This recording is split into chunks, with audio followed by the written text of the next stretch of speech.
ఎన్నటన్నటికీ దేవుడికి నచ్చేదేటో తెలుసా? పరిశుద్ధత. పరిశుద్ధత లేకుండా ఎవరు దేవునికి ఇష్టలుగా ఉండలేరు.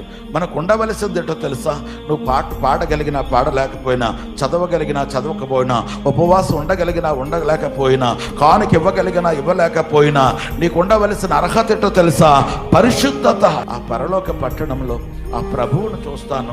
ఆ బంగారపు వీధుల్లో నేను నడుస్తూ ఉంటాను. ప్రభువు నాతో, నేను ఆయనతో, దూతలు, పరిశుద్ధులు అందరితో కలిసి ఉండే ఒక రోజు ఉంది. ఆ రోజు కొరకే మనము ఎదురు చూడాలి. అక్కడ ఉండాలంటే పరిశుద్ధంగా ఉండాలి. తండ్రి, దేవుని స్తుతించాలి, దేవుని గణపరచాలి, దేవునికి మొదటి స్థానం ఇవ్వాలి. అన్ని విషయాల్లో కూడా దేవుని మొదటి స్థానం ఇస్తూ నువ్వు పరిశుద్ధంగా జీవించాలి, పవిత్రంగా ఉండాలి. నీ ద్వారా అనేక మంది హృదయాలు నెమ్మది పొందేలాగా ఉండాలి. ఒక మాటలో చెప్పాలంటే క్రీస్తు స్వారూప్యంలోకి మలిచిపోవాలి.